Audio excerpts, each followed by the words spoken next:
김현정의 뉴스 쇼.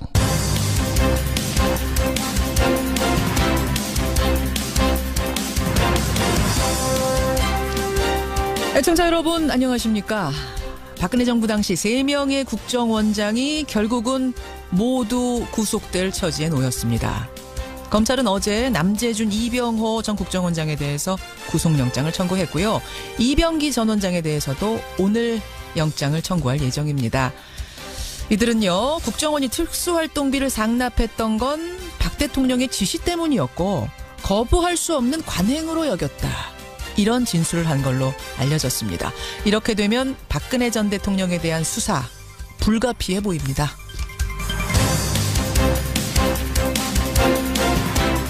그런가 하면 또 한 명의 전직 대통령 이명박 전 대통령은 오늘 바레인에서 귀국을 합니다. 출국하는 길에는 적폐청산 수사에 대해서 강하게 불만을 표시했었는데 과연 귀국길에는 어떤 목소리를 낼지 주목이 되죠. 글쎄요, 본인의 재임 기간에 벌어졌던 이 국정원의 정치 개입 댓글 공작이라면 일단 모든 걸 떠나서 최고 책임자였던 내 부덕의 소치요, 국민들께 먼저 사과하는 모습, 그런 모습은 정녕 기대할 수 없는 걸까요? 수요일 아침 김현정의 뉴스쇼 출발합니다.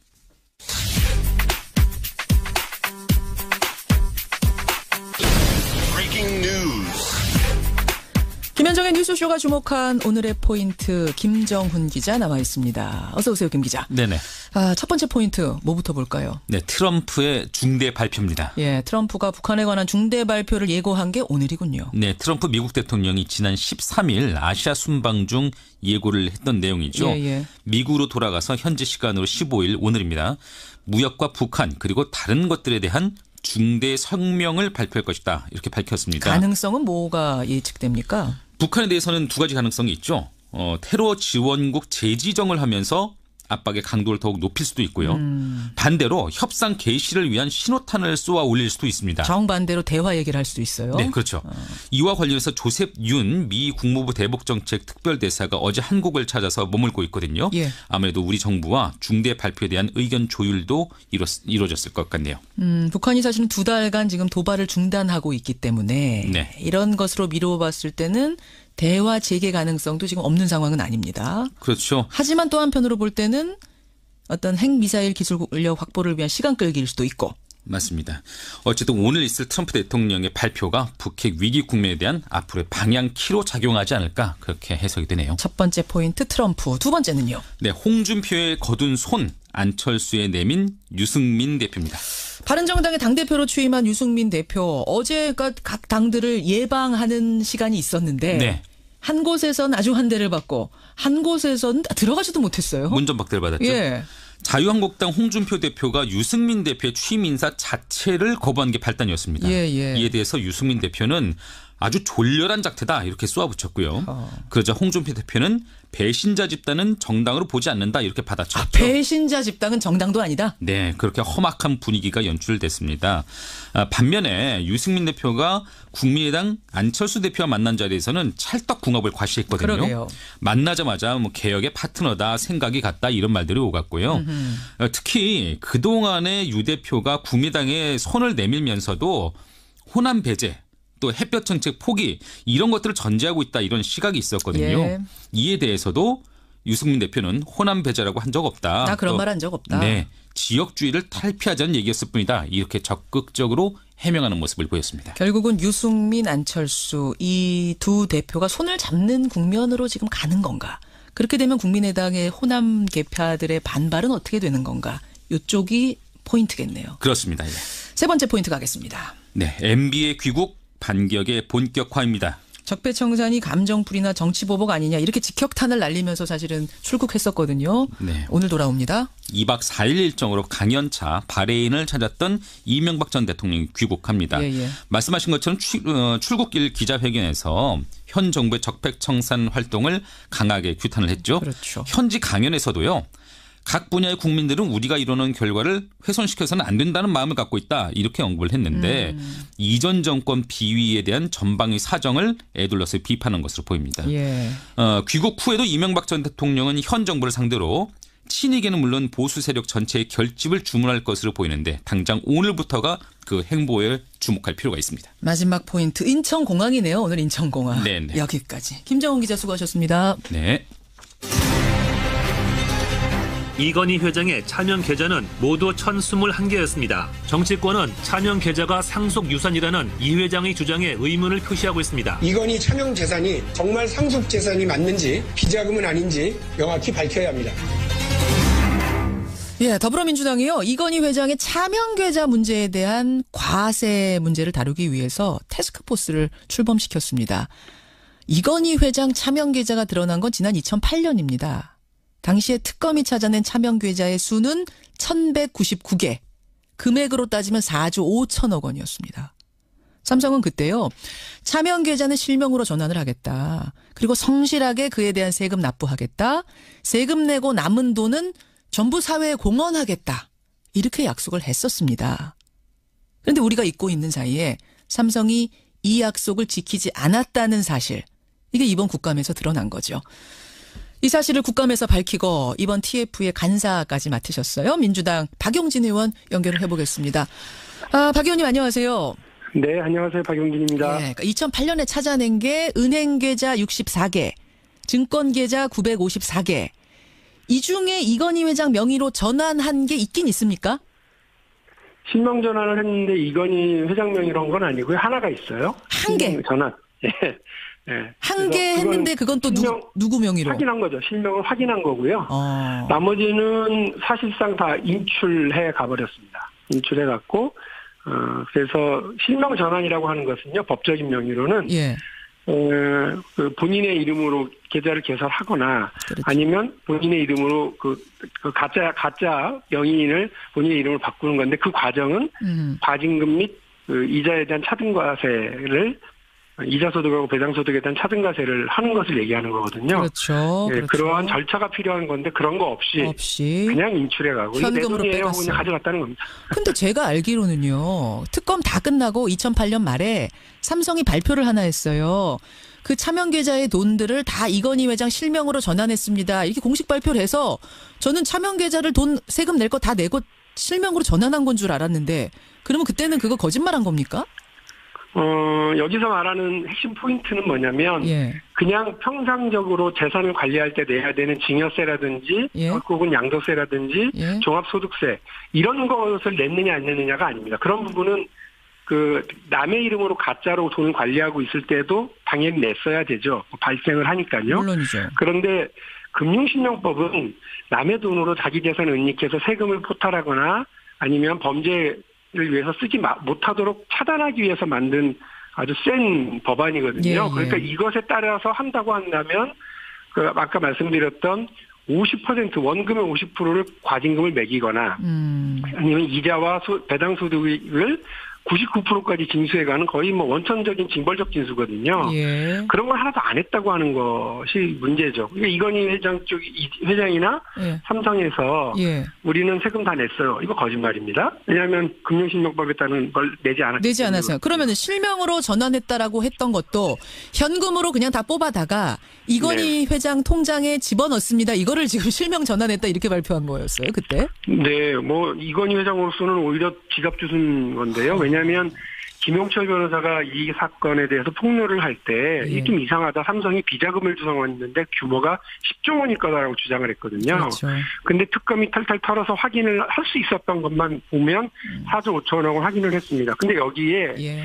삼성생명의 그 주식 계좌가 있었던 거예요. 예, 예. 근데 이 규모가 나중에 한 4% 정도밖에 삼성생명 주식을 못 갖고 있었던 이건희 회장이 예. 이거 다 내 거다라고 전환을 해서 나중에 삼성생명이 일대 주주로 됩니다. 20.8%까지 예. 되죠. 예. 그러니까 비자금으로 조성해 가지고 있었다고 한다면 그 비자금으로 몰래 숨겨놓을 수밖에 없었던 내 돈이면서도 내 돈이 아니라고 할 수밖에 없었던 그 처지에서 오히려. 떳떳하게 이건 내 돈이요라고 하면서 삼성생명을 이게 장악할 수 있는 길을 오히려 특검이 터져서 말이 많았죠. 그때 그러니까 물특검, 조준웅 특검 자체가 물특검이라고 비판이 많았잖아요. 비자금 아니라 상속재산이다라고 결론 내려주면서 도와준 셈이 됐어, 이건희 회장을. 상속재산이라고 주장한 건 삼성과 이건희 회장 측의 주장일 뿐인데 그걸 그냥 받아줬고요. 받아준 거죠. 제가 이번에 확인을 해보니까 황당한 건 이병철 회장이 돌아가신 게 87년인데 예. 93년 이후에 개설된 계좌가 대부분이고 20개를 빼고 나머지는 다. 그래요. 그리고 더 황당한 건 2000년 이후에 계좌가 개설된 것이 673개입니다. 심지어는 특검하기 직전에 만들어진 계좌도 40개가 넘어요. 이 얘기는 뭐냐면 이 돈이 과연 이병철 회장의 상속재산인 거냐. 그렇죠. 그걸 어떻게 그렇게 다 인정을 해줘 버렸느냐라고 하는 의문이 자연스럽게 생기죠. 그렇게 도와준 것도 감지덕지인데 그나마 네. 세금 내고선 실명 전환하시오라고 한 걸 지금 안 지켰다는 얘기잖아요. 그렇습니다. 그 금융위원회에 대한 국정감사에서 이번에 확인이 된 것처럼요.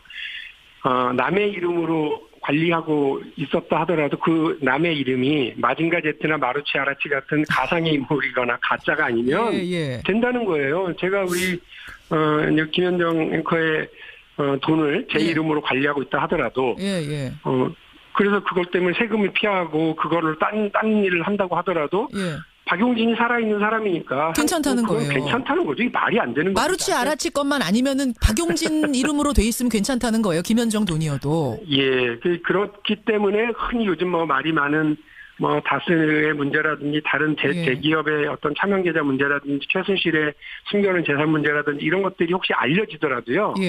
그거를 금융실명법에 따라서는 아무것도 제재를 가할 수가 없다라고 하는 게 그동안 금융위원회가 지켜왔던 해석입니다. 이상한 일이었죠. 근데 그 해석이 법적으로 맞으면 상관없는데 어떻게 판단하십니까? 틀렸죠. 틀렸고요. 그래도 금융위원회가 두 가지 해석을 계속 헷갈리게 내놨던 거예요. 하나는 그 돈이 그 계좌의 명의가 살아있는 사람 것이 맞으면 된다라고 하는 해석과 또 하나는 재미있는 것은 그것을 금융실명법을 어겨왔던 금융기관이나 은행 직원들에 대해서는 계속해서 과태료를 매기고 징계를 해요. 그러니까 이 두 가지 해석이 계속 남발이 되어 오다가 이번에 제가 분명히 잡았던 건 뭐냐면 왜 서민만 지키냐. 왜 국민들만 힘없는 사람들은 금융실명법을 지켜서 은행 계좌 하나 만들 때 10개, 20개씩 서류에다 사인해야 되는데 왜 힘있고 돈 있고 빽 있는 사람들, 권력 가진 사람들, 재벌들 이런 사람들은 이렇게 자기 재산 그 세금 회피해서 남의 이름으로 심어놓고 이건희 회장은 비서들 이름으로 그것도 본인의 동의도 받지 않고 도면 계좌를 개설해도 괜찮다고 하느냐 말도 안 된다고 해서 결국 금융위원회가 이제 제 의견이 맞다라고 확인을 해주고요. 그래서 24년간 거꾸로 서 있었던 금융실명법을 제대로 바로 세우는데 이제 역할을 하게 됐다 이런 생각입니다. 세금을 이제 다시 걷는 건가요? 거둘 수는 있는 거예요? 이제라도? 저희 민주당의 TF가 어제 구성이 됐어요. 그래서 이제 활동을 시작하고 저도 지금 그 회의를 하다가 잠깐 나와서 하는데 그러셨어요. 어저께 저희들이 국세청을 좀 만나봤어요. 왜냐하면 이제 세금을 걷어야 되는 직접 당사자니까. 국세청. 그런데 국세청도 TF를 만들었답니다. 10월 말에. 그래서 저희들 움직이는 걸 보고 아이고 이거 우리한테 그것도 오겠구나 하고 자기들끼리 만들어서 이 그 금융실명법 위반 차명계좌에 대한 이제 과세에 대한 TF를 구성을 해서 분주하게 움직이는데 그것까지는 좋은데 이제 약간 걸리는 게 이건희 회장의 이 차명계좌가 그 세금을 부과할 수 있는 기간이 10년이 지났느냐 안 지났느냐를 놓고 헷갈려하고 있더라고요. 공소시효가 있어요, 일종의? 일종의 이제 그 세금을 부과할 수 있는 시간이 있습니다. 보통은 5년이에요, 세금이. 그런데 이제 부정한 방법에 의해서 이게 어떤 이런 사기 및 부정한 방법에 의해서 그 차명계좌를 유지하는 것들이 확인이 되면 제척 기간이 이제 10년으로 다시 늘어나거든요. 그런데 이제 당연히 우리 국민들은 2008년에 이게 차명계좌이고 금융실명법 위반이라는 게 확인이 됐으면 그 시점에 거두면 되니까 지금 아직 시간이 남았다. 확인된 건 2008년이니까 그걸로 따지면 남았다. 10년인데. 그런데 이제 국세청은 아이고 그게 아니고요. 2008년에 확인이 된 거니까 개설된 건 그 전이다. 지금 시점으로부터 10년 전으로 가면 2008년, 2007년 거 정도밖에 안 되지 않을까요?라고 하는 나약한 소리를 하는데. 그러니까 개설 일자를 기준으로 본다는 얘기죠, 지금. 아니죠. 국세청은. 지금 시점을 기준으로 해서. 그러니까 확인을 한 2008년을 기준으로 하더라도 지금 10년이 넘어간다 이런 계산이에요, 국세청은? 예를 들면 이제 오늘을 기준으로 해서 이렇게 보면 10년이 넘어가 버리기 때문에 이제 그 10년이 되는 시점이 2007년 기준이기 때문에 예. 본인들은 그 부분에 대해서 이게 그 기간이 지난 거 아닌지에 대해서 고민하고 있고 2008년에 확인됐으면 지금 2017년이니까 아직 10년 안 된 거 아닌가요? 아슬아슬하게 그 안에 있는 거 아닌가요? 그렇습니다. 그러니까 그렇기 때문에 저희는 그 1199개의 모든 계좌에 대해서 부과를 해야 되는 것이 맞다고 하는 건데 예. 이제 국세청에서 어제 와서 보고한 건 엉뚱한 소리를 하는 거죠. 그러니까 오늘 시점을 기준으로 해서 10년이라고 하는 거니까 그러면 말도 안 된다. 우리는 당신들 의견에 동의할 수 없다. 왜냐하면 두 가지인데 하나는 그 2008년에 이건희 회장이 다 자기 명의로 다 돈을 찾아가 버렸거든요. 알겠습니다. 빼가버렸어요. 예. 깡통 계좌에다가 그 과세하겠다는 건데 이런 깡통 과세가 어디 있어? 이거 말이 안 되는 거고. 그래서 금융위원회에 차명 계좌에 대한 그 유권 해석을 하나 넘었더니만 산 넘어 산. 국세청이 이제는 또 그 엉뚱한 소리를 하고 있어서 또 국세청까지 저희가 아주 집요하게 그 역할을 제대로 하라고 해야 될 것 같습니다. 저는 어떻게 해서 10년이 그렇게 나오는지 아직도 계산이 안 돼. 아직도 제 계산으로는 1년이 남은 것 같은데 그 부분 정확히 해주시고요. 시간이 없지만 한 가지만 좀 더 여쭤야겠습니다. 네네. 그 전병헌 청와대 정무수석 전 보좌진 3명이 롯데홈쇼핑 재승인 로비 관련해서 구속이 된 상태예요. 네. 전병헌 수석의 소환이 임박했느니 아니니 전병헌 수석은 억울하다 얘기하고 있고 이렇게 혼란한 상황인데 박 의원께서는 어떤 입장이시고 지금 당 안의 분위기는 어떤 분위기인가요? 여러 가지 만감이 교차하는데 저로서는 제가 대변인을 할 때 원내대표로 모시기도 했고요. 지금도 그 국회 운영위 통해서 이제 거의 매일 최근 같은 경우는 매일 보다시피 하는데 전병헌 수석이 이제 무고함을 주장을 하는 것에 대해서는 저는 믿습니다. 그래서 그 부분에 대해서 적극적으로 소명하고 검찰에서도 억울한 일이 발생하지 않도록 해야 된다고 하는 게 제 입장이고요. 근데 다만 이제 걱정은 뭐냐면 전병헌 의원의 이런 주장과 무고함에 대해서 믿는 건 믿는 거지만 이게 좀 당황스러운 게 만일에 검찰이 뭘 좀 확인해야 되겠다고 피의자 신분으로 소환을 하게 될 경우 남아있는 건 이제 현직으로 그걸 소환을 갈 것이냐 검찰청으로 갈 것이냐 말 것이냐의 문제가 남아있다고 보거든요. 저는 이전에도 이전 정부에서의 그 청와대 고위 관계자들이 만약에 가게 되면 그 현직 신분으로 갔었던 전례가 없다라고 하는 것 때문에도 그리고 대통령이나 정부에 부담을 주지 않기 위해서라도 전병헌 수석이 만일에 그런 상황이 된다 그러면 현명한 정치적 판단을 하실 거라고 믿고 있습니다. 그러니까 본인이 지금 상당히 억울함을 논두렁식에 비유하면서 억울함을 표현하고 있는 상황이긴 합니다만 그렇다 하더라도 청와대에 부담을 주지 않기 위해서 소환이 결정된 소환 통보를 이제 본인은 먼저 받지 않겠습니까? 그 전에는 거취를 결정하시는 게 낫겠다라는 박용진 의원의 생각이자 당 분위기도 좀 그런 쪽이 많아요. 제가 당 분위기까지 어떻게 전달하겠습니까만은 어쨌든 이게 지금 답답한 게 뭐냐면 현직 신분으로 가서 만일에 무고함이 확인되더라도 검찰이 정치적 수사였다라고 해서 야당이 가만두지 않을 거고요.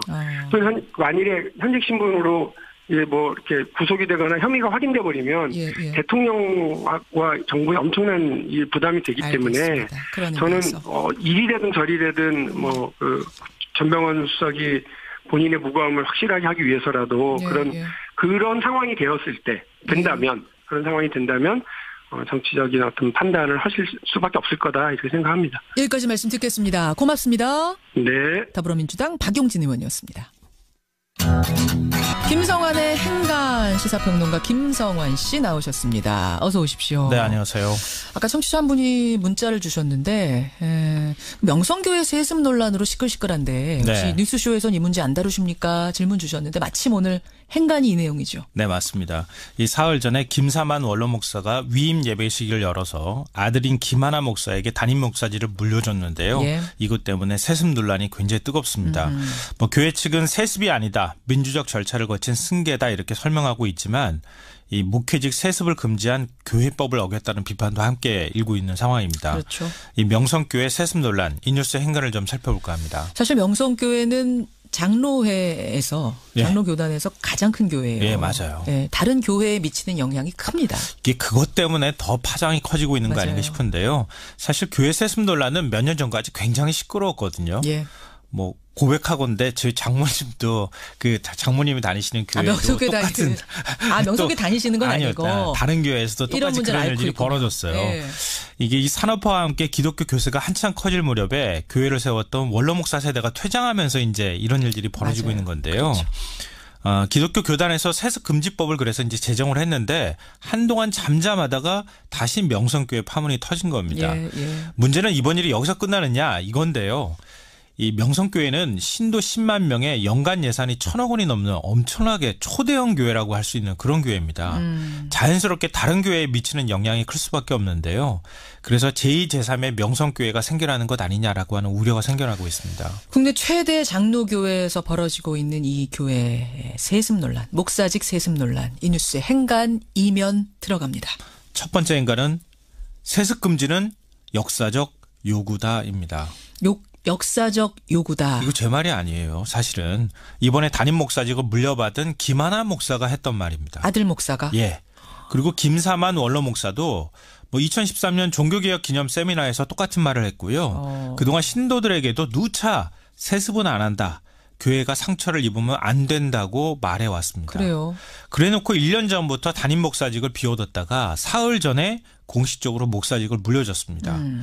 뭐 민주적 투표 절차를 거친 승계니까 세습이 아니다 이렇게 얘기는 할 수 있는데 승계와 세습이 과연 어떤 차이가 있을까요?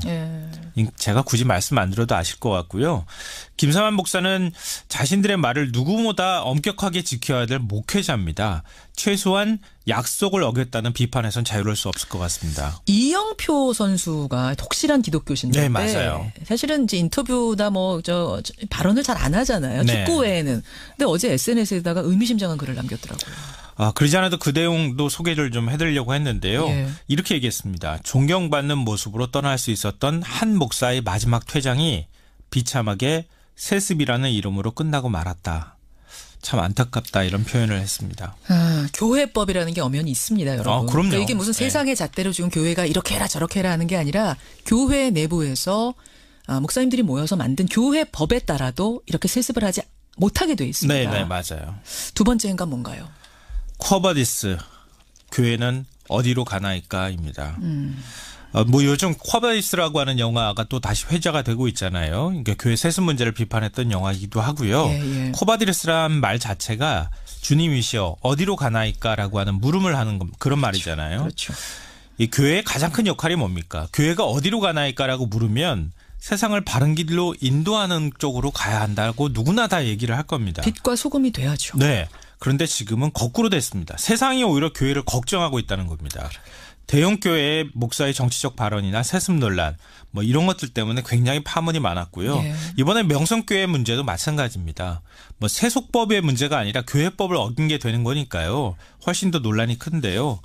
우리나라 역사에서 기독교는 남녀 평등이나 인권 반상차별 금지, 뭐 근대식 학교, 병원 엄청나게 많은 가치들을 갖고 온 그런 종교입니다. 그렇죠. 그리고 7, 80년대에는 반독재 투쟁에 선봉에 섰었고 우리 사회 민주주의를 앞당기는 역할을 했는데 지금은 오히려 우리 사회 국민들의 걱정거리로 가는 것 아닐까 하는 우려가 듭니다. 마지막 행간 뭔가요? 마지막 세 번째 행간은 올해가 종교개혁 500주년이다입니다. 루터의 종교개혁 500주년의 해 굉장히 뜻깊은 해입니다. 네, 맞습니다. 교황청의 면죄부 반발해서 루터가 참신앙을 논하면서 이 벽서를 붙인 지 500년이 딱 되는 해입니다. 기독교계가 올해 뭔가 새로운 변화를 추구하겠다. 종교적 가치를 좀 전파하려고 노력을 했는데 여기에 명성교회 세습파문이 찬물을 좀 끼얹은 꼴이 됐습니다. 참 슬픈 현실이에요. 교회의 주인은 누굽니까? 라고 묻는다면 명성교회에서 그 질문에 좀 지금 답을 해줘야 될 때가 아닌가 싶습니다. 주님이죠. 주인은 주님입니다. 네, 맞습니다. 네. 과연 누구를 위해서 이런 일들이 벌어지고 있는 건가? 교회가 반성해야 될 때고 정말 많은 교회들이 이 세습하지 않고 다르게 가고 있는데 그 교회들이 그러게요. 상처받을까 좀 그것도 걱정이고요. 고생하셨습니다. 네, 고맙습니다. 김현정의 뉴스쇼 2부 출발합니다. 5.18 행방불명자들이 암매장돼 있을 것으로 추정되는 곳이죠. 옛 광주교도소. 그 옛 광주교도소터에서는 지금 흔적을 찾기 위한 발굴 작업이 한창 진행 중인데요. 당시 그 광주교도소에 배치됐던 공수부대 지휘관 가운데 한 명이 내가 그곳의 안매장을 직접 했다. 이렇게 양심 고백을 하고 나섰습니다. 실명까지 걸고 증언을 하고 나선 건 이번이 처음 있는 일입니다. 신순용, 전소령, 좀 어려운 결심을 하신 건데요. 잠시 후에 직접 만나보죠. 수요일 라디오 재판정에서는 요즘 건물마다 보면은 그 마사지샵이 많습니다. 발 마사지, 태국 마사지, 중국 마사지 다양하게 있는데 여러분 시각장애인이 하는 곳이 아니면 전부 다 불법이라는 거 알고 계세요? 우리나라에서는 이 안마업이라는 업종으로 허가가 되는 건 시각장애인밖에 없습니다. 그러니까 모든 피부 마사지샵, 발 마사지샵 전부가 불법인 상황. 여기에 대해서 찬반 논란이 뜨겁습니다. 오늘 라디오 재판정에 올려보죠. 화제 인터뷰에서는 한국 테니스계의 희망이라 불리는 정현 선수 만나보겠습니다. 지난 주말에 이 남자 프로 테니스 투어 세계대회에서 우승을 거머쥐고 금이 환영을 했는데 한국 선수가 세계대회에서 우승한 거 무려 14년, 14년 만의 일이랍니다. 그야말로 금이 환영하고 돌아온 정현 선수 만나보시죠. 50원에 단문 100원의 장문 유료 문자 샵 1212 카톡 레인보우까지 열어놓고 출발합니다. 불명자들이 안매장돼 있을 것으로 추정이 되는 옛 광주교도소. 지난 4일부터 발굴 작업을 시작했지요. 하지만 아직까지는 아무런 흔적도 찾지 못한 상태입니다. 그런데 5.18 민주화운동 당시에 옛 광주교도소 앞에서 시민군 3명을 사살하고 내가 직접 안매장까지 했다. 양심 고백을 하고 나선 분이 있습니다. 바로 당시 공수특전여대 소속의 신순용 전소령이란 분입니다. 5.18 안매장과 관련해서 당시 작전에 참가했던 공수부대원이 이렇게 공개적으로 증언을 한 건 이번이 처음 있는 일입니다. 예, 참 귀한 증언이죠. 신순용 전소령의 증언 오늘 직접 들어보겠습니다. 연결을 해보죠. 신전소령님 안녕하세요. 네, 안녕하세요. 참 어려운 인터뷰인데 이렇게 결심하고 나와주셔서 감사합니다. 예. 지금은 실례지만 어떤 일 하고 계세요? 농사철 때문에 시골에 와서 농사 좀 짓고 있습니다. 농사 지으면서 지금은 뭐 군하고는 전혀 상관없는 일을 하고 계시네요. 그렇죠. 예. 평범한 시민으로 살고 계시는데. 자, 당시 공수부대 지휘관으로 광주에 도착하신 거는 며칠이었는지 기억나세요? 5월 20일로 기억하고 있습니다. 5월 20일. 20일 새벽에. 새벽에. 그러면은 20일이면은 이미 상황이 심각하게 벌어진 다음이네요. 예, 처음에 이제 광주에서 내리자마자 배치가 바로 됐습니다. 예. 저희들은 교통정리 해주고 시민 안전을 위해서 노력을 많이 했죠. 예.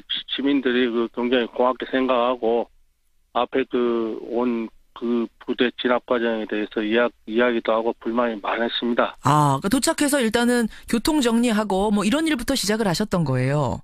예. 뭐라고 근데 불만을 표하던가요, 그때 시민들이?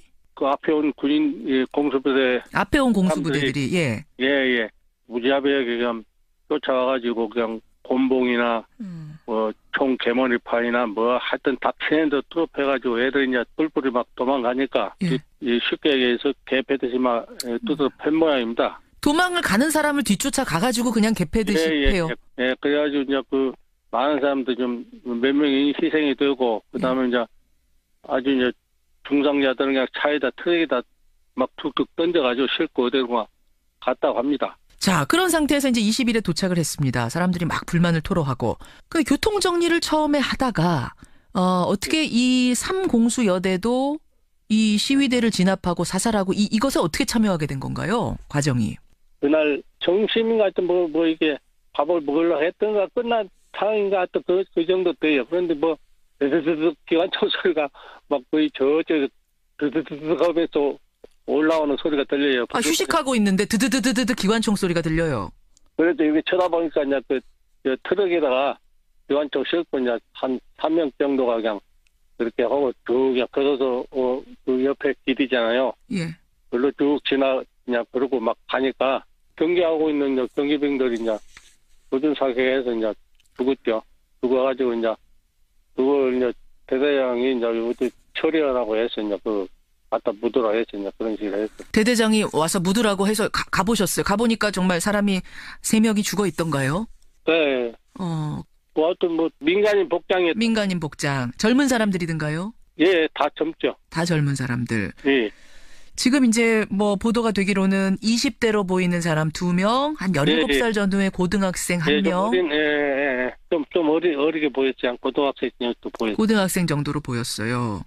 그래서 이제 그 젊은 고등학생 또 한 20대로 보이는 청년들을 어떻게 안매장을 하셨는지 기억나십니까?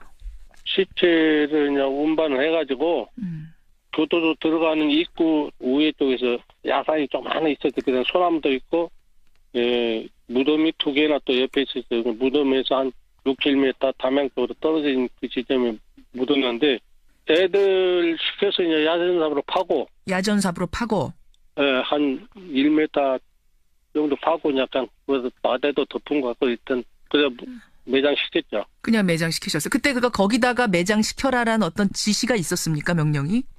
시체를 수거해가지고 매장시키라고 우리 지시를 받고. 그 야산이 있으니까 좀만 야산이 있으니까 소나무 숲도 있으니까 그러다 이제 적당한 데 묻어라 해가지고. 예, 적당한 데 묻어라. 선생님이 묻으신 시체는 이제 시신은 3구인데. 이게 뭐 선생님만 그런 작업을 한 게 아니지 않겠습니까? 그 당시 어느 정도나 되는 인원이 그런 식으로 묻혔다고 알고 계세요?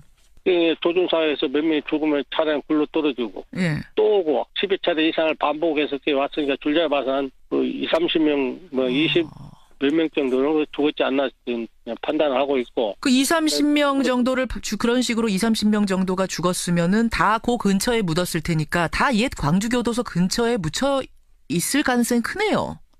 그렇죠. 교도소 옆에는 좀 넓어요. 넓은 지역하고 이제 좀 언덕이 그 부분이 주로 다 묻었고. 예. 그다음에 저쪽 교도소 뒤편에도 한 30군데 묻었다고 그래요. 그래요. 둘야바 그쪽으로 묻힌 시체가 한 20분은 넘은 것 같아요. 그 자리 지금 가면 찾으실 수 있으시겠어요, 선생님? 그때 묻었던 그 자리? 대충 그 위치는 알지요. 위치는 아시겠어요. 순찰로 다 이렇게 확인했으니까. 지금 이제 발굴 작업이 한참 진행 중인데 아직까지는 발굴된 시신이 없다고 합니다. 물론 과거에 그 지역을 발굴했을 때 뭐 몇 구가 발견이 됐습니다만 사실은 아직도 더 많은 인원이 선생님 증언만 들어도 더 많은 인원이 나와야 하는데 더 많은 시신이 왜 이렇게 발굴이 잘 안 되는 걸까요? 이게 둥구난방으로 뭐 정확히 뭐 어디 표시해놓고 한 것도 아니고. 그렇죠. 그다음에 이제 묻으라면 이제 자기들 이제 땅 파고 묻기 좋은데 다 중구난방으로 이제 정확히 일정하게 묻는 게 아니고. 예, 그렇죠. 그래서 찾기 어렵지 않느냐, 나 그렇게 생각하지. 그래도 어딘가 반드시 있긴 있겠죠. 그렇죠. 누가 파가지 않는 이상 있을 거 아닙니까? 있을 것 같아요. 알겠습니다. 예, 5.18 당시 공수부대원으로 참여해서 시신을 안매장하는데 참여할 수밖에 없었던 신순용 전소령 지금 만나고 있는데요. 그때가 1980년이니까 한 37년 세월이 흘렀네요, 선생님. 세월이 무상합니다. 무상하죠. 예. 실은 지금까지 거기 굉장히 많은 사람들이, 많은 군인들이 뭐 본인이 원하진 않았더라도 참여해서 시민군을 향해서 총도 쐈고 안매장도 하고 뭐 폭력을 휘두르기도 하고 이런 일들을 했지만 아무도 내가 그랬다고 나서는 사람이 없었어요. 신소령 님도 끝까지 침묵하려면 침묵할 수도 있었던 상황인데 이렇게 내가 나서서 뭔가 양심 고백을 해야겠다 결심하신 계기는 뭘까요? 전에부터 하여튼 뭐 군에 있을 때부터 마음은 안 좋았죠. 이제 시민들이 많이 희생이 되고 군에서 과도한 진압작전을 해서 이게 사태가 악화되고 또 발포로 인해서 많은 시민들이 이렇게 희생이 됐는데 그에 대한 도움치도 양심은 가책도 못 느끼고 반성도 없이 시민들한테 다 뒤집어 씌우고 또 군인들이 20몇 명이 희생이 되는데 그건 아군이 5인 사격으로 인해서 또 5인 사격의 군인들이에요. 군인들 한 20여 명 죽은 거는 다 5인 사격한 거다. 이제 그런 거 이제 쭉 보고 이제 안타까운 건 많이 있었습니다. 그런데 이제 이번 5.18 뭐 증산위에 해가지고 자꾸 연락이 오고 그래서 난 아는 대로만 이야기해주겠다. 아는 대로만 얘기하겠다. 말씀드립니다. 그렇죠. 전두환 전 대통령이 나는 발포 명령 한 적도 없다. 나는 아무 잘못이 없다라고 지금 얘기하는 것에 대해서는 내가 피해자다라고 얘기하는 것에 대해서는 어떻게 생각하세요? 지금 말이 안 되지. 어쩌면 그 정도 이제 한다고 하면 발포 명령 아니면 명령이 안 내려면요. 쏠 수가 없어요. 쏠 수가 없어요. 그러니까 지금 전두환 전 대통령 얘기대로라면 본인은 발포 명령을 한 적이 없는데 거기 있는 군인들이 알아서 쐈다는 얘기가 되는 거거든요. 그 상식 밖에 말이라고 생각하지. 상식 밖의 이야기. 네. 군인은 명령에 죽고 명령에 살고. 그렇죠. 예. 사실은 거기 군인으로 가셨을 때가 젊은 시절이셨잖아요. 그렇죠. 예. 몇 살이셨어요 그때가? 한 33살이나? 33. 하여튼 2살 정도 됐죠. 32살. 지휘관이 32살이면 지금 그 밑에 군인들은 다 그보다도 어린 20대들이었을 텐데. 네. 그 밑으로 그 다 젊은 군인들도 사실은 이유도 모르고 영문도 모르고 끌려간 채 그 격앙된 상황 속에서 발포 명령 내리고 쏘라니까 쏘고 안매장 하라니까 매장하고 그 짐을 평생 지고 가는 사실은 군인들 중에도 젊은 군인들 중에도 피해자들이 있는 거예요. 예, 그렇죠. 예. 참 이게 참 역사적인 비극입니다. 그런데 최고 책임자는 나 몰라라 하고 나도 희생 피해자다 이러고 있는 상황이 참 답답합니다. 발굴 작업이 지금 한참 진행 중인데 아직은 뭐 단서가 나오지 않았답니다. 이게 어떻게 되기를 간절히 바라세요. 하여튼 모든 그 진상을 제대로 파악해서 억울하게 죽은 그 시민 에서 영령이라도 위로를 해주고 예. 또 명예를 회복 좀 시켜줬으면 좋겠습니다. 또 앞으로 이런 걸 철저히 규명을 해서 그렇죠. 앞으로 이런 일이 두 번 다시는 일어나지 않도록 하는 게 가장 중요한 것 같습니다. 막 이렇게 살아가시다가도 문득문득 그때가 트라우마라고 그러죠. 트라우마처럼 떠오르실 것 같아요. 그렇죠. 가끔 많이 생각이 납니다. 안매장했던 그 어린 친구들 막 이런 모습이 아른아른거리고 그러시면 정말 괴로우실 것 같아요. 그렇죠. 네. 네. 예. 참, 우리 신순용 소령 말씀을 듣다 보니까 이 신소령도 역시 5.18의 피해자다 이런 생각이 듭니다. 그 상처를, 오랜 상처를 안고 살아온 분인데 아무쪼록 말씀하신 것처럼 마지막 한 명의 행방불명자, 한 명의 시신이라도 찾아서 가족들 품으로 돌려보낼 수 있도록 발굴 작업이 잘 이루어졌으면 좋겠습니다. 오늘 어려운 시간 내주셔서 감사드리고요. 용기 내주셔서 고맙습니다. 예, 감사합니다. 감사합니다. 수고하세요. 예. 당시에 공수부대 지휘관으로 광주에 파견이 됐던 분입니다. 신순용 전소령이었습니다.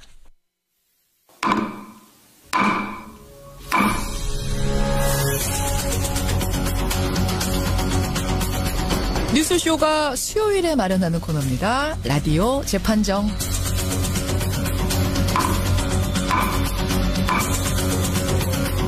논란이 되는 이슈나 인물을 저희가 스튜디오 재판정 위에 올려놓으면요. 여러분 들으시면서 배심원 자격으로 판결을 내려주시면 되는 거죠.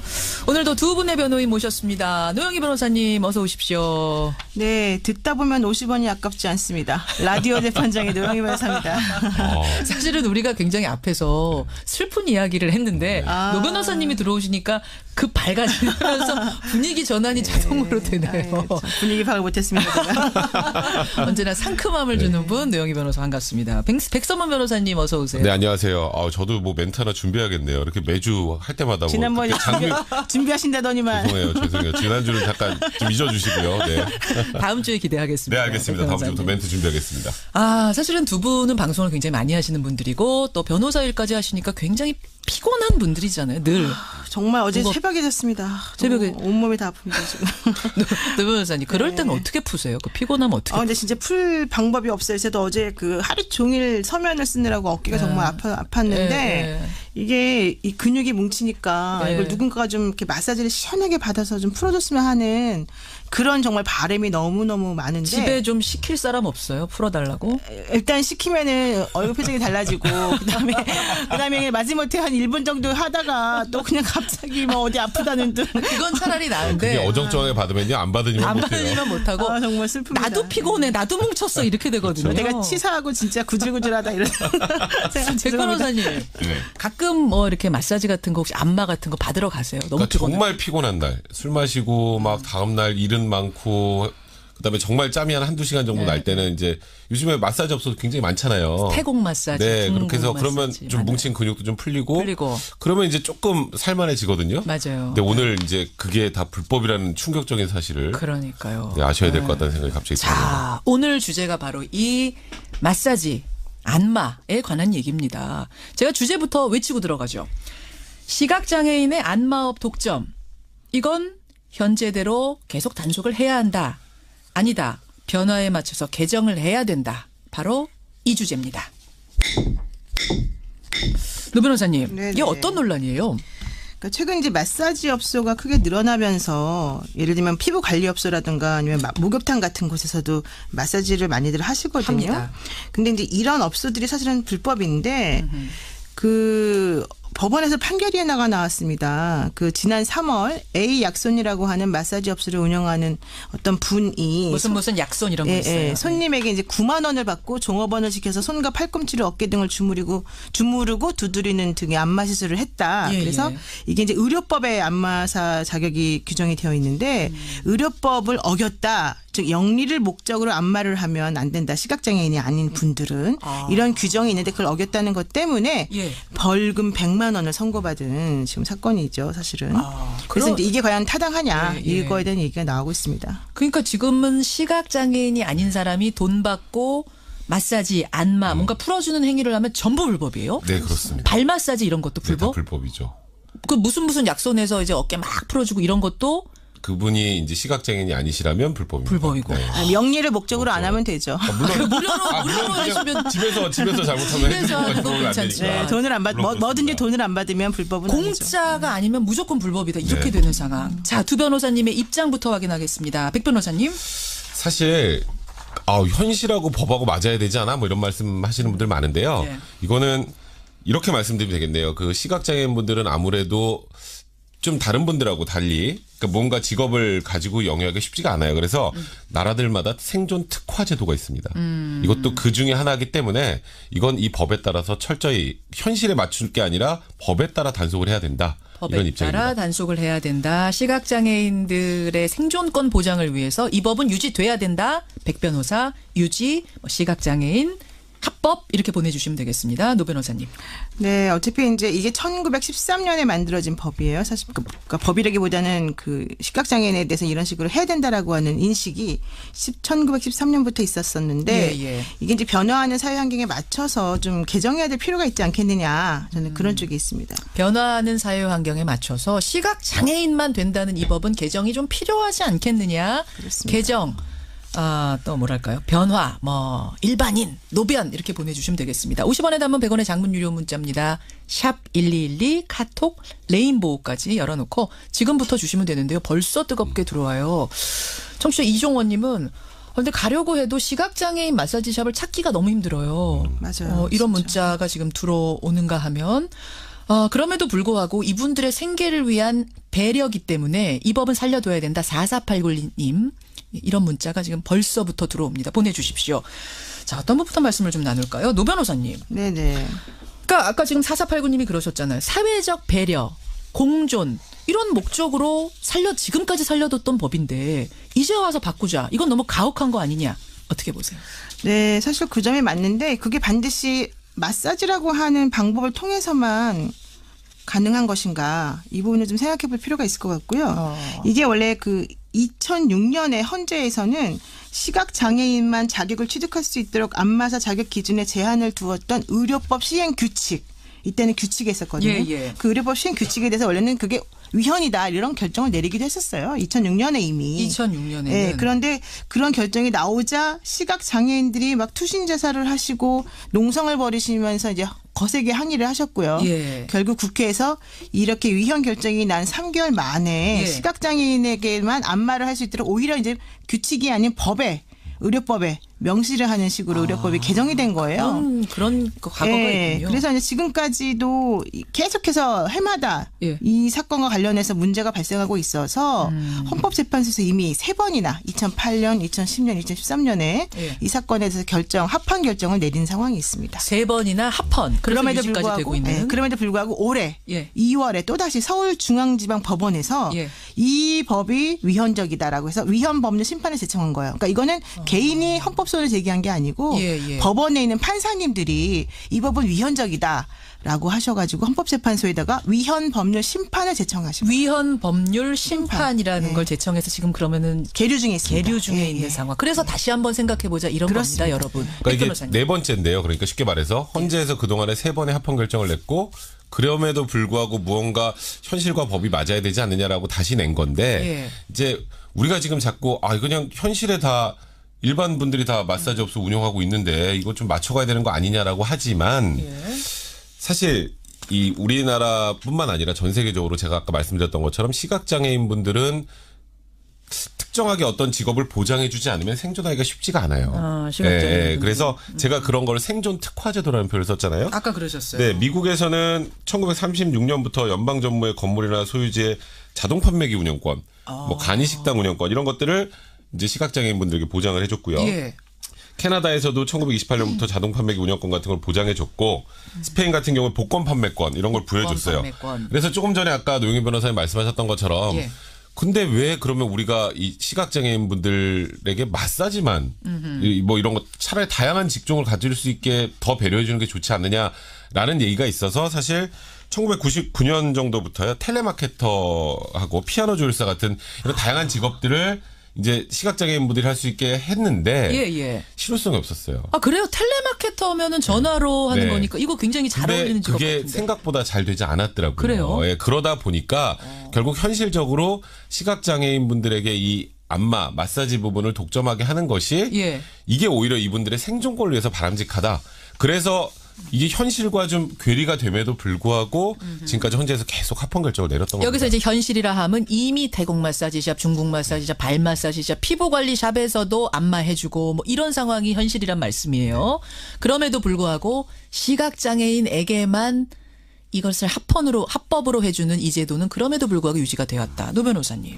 이제 이게 그 일제 시대 때에 일제 그 식민지 시대 때에 있었던 일인데 그때 당시에는 뭐 자동 판매기라던가 복권 판매라든가 이런 게 없었기 때문에 사실은 이제 이 안마라고 하는 것을 사실은 가장 중요한 대안이나 생계 수단으로 삼았던 것이고요. 사실은 이렇게 꼭 독점을 유지하지 않더라도 뭐 이분들을 국립안마원이라고 하는 걸 설치해서 공무원으로 고용한다든가 아니면 아예 안마자 제도를 정식으로 따로 만들어가지고 이분들을 우선적으로 어떤 권한을 특권을 줄 수 있도록 한다든가. 그러니까 그 말씀은 안마 업계에 다른 일반 그 비장애인들도 들어오게 하되 안마업에 종사하는 시각장애인들에게는 특혜를 주면 어떻겠느냐. 그리고 특혜도 주고 또 비단 안마뿐만 아니라 아까 말씀하셨잖아요. 미국에서는 자동 판매기 뭐 그런 운영권이라든가 복권 판매 운영권 이런 걸 준다고 하잖아요. 그러니까 그런 식으로도 얼마든지 할 수 있죠. 왜냐하면 아까 말했던 텔레마케터라든가 뭐 피아노 조율사는 매우 어려워요. 그런 거 하지 말고 복권을 판매한다든가 뭐 담배를 판매하게 한다든가 뭐 이런 여러 가지 특허와 관련된 전매와 관련된 것들이 있잖아요. 그런 것들을 하시게 하면 얼마나 더 좋을까.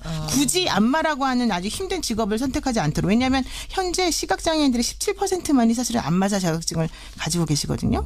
그 부분도 중요한 부분이에요. 시각장애인에게 독점권을 줬지만 17%. 시각장애인의 17%만 안마사를 등록을 해서 활동하고 있다. 그러니까 나머지 분들은 사실 딴 일로 생계를 유지하고 계신 거예요. 그래요? 근데 그분들은 이제 이 안마 관련해서는 시각장애인 분들만 할 수 있게 해놨으니까 거기서 그분들이 선택을 하는 거죠. 그 17%만 한다고 17%밖에 안마업에 종사하지 않으니까 그럼 시각장애인은 전부 안마업에 종사해야 되는 건 아니잖아요. 그러니까 이걸 그 퍼센트의 함정으로 끌고 가시면 안 될 것 같고 수치로 계산하면 안 된다. 그리고 아까 이제 그런 얘기 하셨잖아요. 미국이나 아까 캐나다나 스페인처럼 복권 아니면 뭐 자판기 뭐 판매권을 줘라. 근데 그거 이미 대부분의 분들이 이제 대부분의 이제 자판기가 있는 곳 다 누군가 권리를 가지고 있어요. 이미. 그럼 그걸 뺏어서 주나요? 이제 와서 시행하기엔 너무 늦었다. 그러면 또 다른 이제 그분들의 직업 선택의 자유나 문제들이 또 발생해요. 그러니까 이미 셋업이 돼 있는 것을 뺏어서 셋업 네, 발음이 갑자기 영어를 저도 모르게 나왔네요. 셋업. 네, 셋업입니다. 이미 네.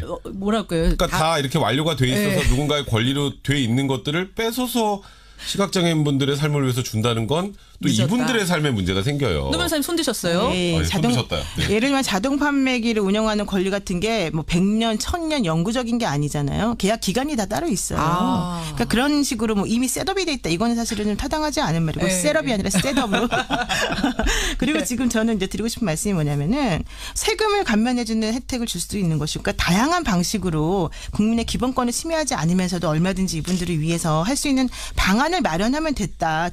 근데 오로지 이 방법밖에 없다는 식으로 생각하는 것은 조금 문제가 있지 않느냐. 뭐 자판기나 이런 게 아니더라도 네, 다른 방법을 찾자는 그 말씀을 하시는 거예요. 그리고 또 하나 중요한 건요. 심리학에서 어떤 우리가 원하지 않는 행동의 빈도수를 줄이는 방법으로 처벌이라고 하는 걸 사용하고요. 심리학에서. 그다음에 원하는 행동의 빈도수를 늘리는 방법으로 강화라는 걸 사용해요. 근데 처벌이라고 하는 게 바로 이제 대표적으로 그 법규, 그러니까 의료법에 예를 들면은 안마사가 아니면서 안마업을 하면 3년 이하의 징역이나 1,000만 원 이하의 벌금을 내리게 한다, 이런 거거든요. 실제 이런 법을 위반했을 경우에 사람들이 그냥 벌금에 보통 그치거든요. 그렇게 되면 이건 처벌이 효과가 없는 거예요. 그렇기 때문에 현재 지금 이 불법 안마사들이나 혹은 안마업소들이 계속해서 성행하는 거거든요. 지금 그러니까 뭐 중국 마사지, 태국 마사지 다 불법인데 걸리는 것도 적고 처벌이 손방망이죠. 벌금 정도이기 때문에 계속 운영되고 있는 거다. 그리고 단속을 일부러 잘 안 하죠. 현실적으로. 그러니까 저는 지금 아까 말씀하시는 게 마치 저는 시각장애인분들은 안마사만 해야 된다, 이것만 보장해줘야 된다, 뭐 이렇게 오해하실 수 있는데 제가 그 취지가 아니라 일단 이분들의 생존권을 위해서 첫 번째로 하나 보장해주는 게 이제 안마사 자격증은 이분들만 뭐 가지고 있을 수 있게 거기다 플러스 알파 지금 말씀하셨던 뭐 세금 감면이나 다른 직종도 넓혀가는 방법들을 이제 추가해야 되는 거고요. 이거를 모든 분들이 동일하게 할 수 있게 만들어주는 건 그거는 제가 보기에 이분들의 생존권을 위해서는 바람직하지 않은 것 같고, 조금 전에 그 얘기 하셨잖아요. 단속도 잘 안 되고. 현실적으로. 뭐 해도 뭐 벌금 조금 내니까 계속하고. 그래도 벌금 좀 내는 정도의 단속이 계속 이루어지면 많이 줍니다. 근데 단속 자체를 안 하는 게 문제인데, 그럼 단속 안 하면 법 바꿔야 되는 거 아니야, 이런 분들이 있어요. 근데 제가 예를 들어서 무단횡단을 했어요. 근데 무단횡단 한 100번 하면 한 번쯤 단속될걸요? 제가 알기로. 그렇죠. 그럼 무단횡단이 단속을 안 하니까 앞으로 모든 사람들 무단횡단해도 돼, 이렇게 하는 게 맞나요? 그건 아니에요. 자, 여기서 여러분의 의견 좀 확인하고 가겠습니다. 8040님, 시각장애인들의 생존권을 위해서 이 독점권은 유지가 돼야 된다. 반면에 0997님은 이미 현실이 일반인들이 운영하는 마사지샵이 많은 상황에서 합법화를 해버리자. 그리고는 제대로 세금 걷고 제대로 관리하는 게 낫지 않겠느냐. 퇴폐적으로 흐르는 경우도 꽤 많다. 이게 불법으로 두다 보니까. 이런 문자를 주는 분도 계세요. 그런가 하면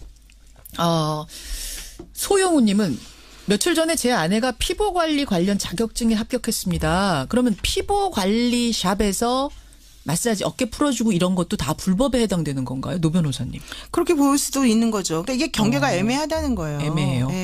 잡을 수도 있고 안 잡을 수도 있고. 더 중요한 게요. 마사지를 하게 되면 근육에 쌓인 젖산과 같은 노폐물이 배출돼서 피로회복에 도움을 주잖아요. 근데 이번 연구 어떤 그 언론 기사에서 봤는데, 이러한 식으로 마사지를 받게 되면 우리 몸을 건강하게 하는 유전자가 활성화가 된다는 거예요. 그래서 염증을 줄이고 근육의 재생을 돕는 유전자가 발현이 된다. 그러니까 마사지를 많이 받아라, 이런 얘기인데 마사지를 많이 받기 위해서는 주변에 마사지 샵이 많아야 되고 우리가 접근 가능성이 높아야 되는 거잖아요. 근데 지금처럼 하게 되면 사실은 찾아갈 수가 없어요.